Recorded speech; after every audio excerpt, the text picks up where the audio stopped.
Hi, and welcome to this week's video. I'm Pastor Dave. Have you ever been involved in a family squabble where family members are just not talking or arguing or not getting along, and really it's a lose-lose? No one's going to win. And you may say, well, we're fighting over principle. Have you ever been involved with that? Or if not in the family, maybe at work, or well, you just have parties come together and nothing seems to make sense. If what plays out, no one wins. Well, we're that place right now as a country. Do you realize that President Trump's, his 100 days in office is coming up? It will be coming up on April 28th. Do you realize on 100 days into office, April 28th is also when our current government can shut down? We will have, the Congress right now is on a 2-week recess. They're on vacation for 2 weeks. When they get back on April 25th, they will have 4 days to work out a budget, work out a proposal, work out an amendment, work out something to get it to the president's desk to sign by the 28th. If they don't, the government will shut down. Who wins in this? We've been through this before. We understand nothing comes from this, but yet here we are again. And with all that's on the plate, in fact, Democratic Senate Majority Leader Chuck Schumer, he's publicly said, you know, if the Republicans put anything together financially in a budget to keep the government open that has to do with defunding Planned Parenthood or has anything to do with building a border wall, we're voting against it. They need 60 votes to pass this, to get it to the president's desk. And he's threatening that we're not going to sign it. The Democratic Party is saying if you do anything for a border wall, if you take anything off the Planned Parenthood plate, we are not going to allow it to happen. We'll shut the government down. Who wins by this? You know, and again, this is how we celebrate 100 days in office. This is the battles that we take. We need to do what's best for our country. And like it or not, we have a president.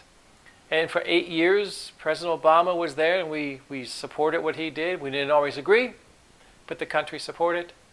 And now for the country's sake, we need to understand that we need to get this government issue taken care of, this financial issue taken care of, because it expires on the 20th of April. You know, when you look at our country, U.S. credit card debt is at the highest rate it's been in years. It's over $1 trillion right now. When you look at our auto industry, car manufacturing, car sales, they're in a crisis mode at this point. When you look at retail sales, there are hundreds of retail stores closing across the country. When you look at pension funds are underfunded by trillions of dollars.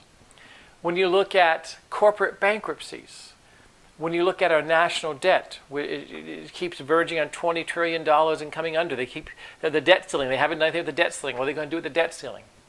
$20 trillion. Auto industry, manufacturing, jobs, credit card debt, student loan default.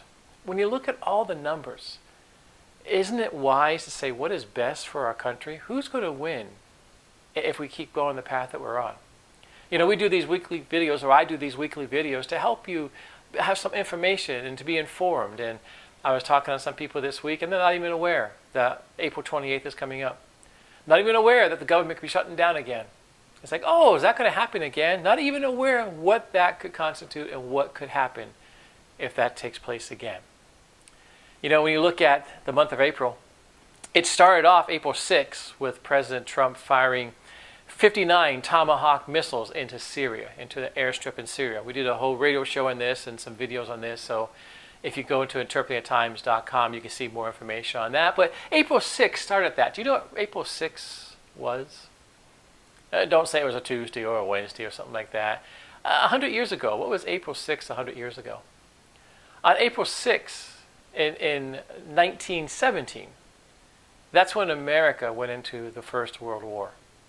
President Woodrow Wilson tried for 2.5 years to keep America out of the World War, but on April 6th of 1917, Congress then declared war on Germany, and America was officially involved in the First World War. 100 years later, look at the wars we're fighting. Now, I'm not saying that we're heading into World War III, but what are we heading into? 100 years after America declares war on Germany and enters World War I, we are sending 59 Tomahawk missiles into Syria. And we have tensions with North Korea. And we have Russia and China on the backstage on both of those countries. And we have the Middle East. And we have all this instability around the world. And here we are in America arguing about, are we going to pass a budget to keep our government open? You know, that's kind of what you think about where we're at as a nation. Because eventually it's going to affect the individual families as well. So, this week I just want to take a time out. Sometimes when you're squabbling, sometimes when you're fighting, sometimes when there's family tension or work tension or there's this tension there, you just need to take a time out and say, okay, what do we need to do to get past this? How do we come together and do what's best for everybody? That's where we're at as America right now, folks. President Trump's theme has been to make America great again. And some people are against that. Some people don't agree with him. Some people don't understand his philosophy. But what is best for us? So this week, I just want to take a pause and think about that. You know, if you want some more information on this, or you want to contact me, the website that I have is called Interpreting the Times. InterpretingTheTimes.com. If you Google that, that's all one word. But there's articles up there, there's radio shows up there. There's all kinds of information to keep you updated on stuff like this, just so you can kind of be aware of the day that we're living in and to kind of know what to do. So anyhow, that's the video for this week. Thank you for watching. I look forward to being back with you again next week. God bless you.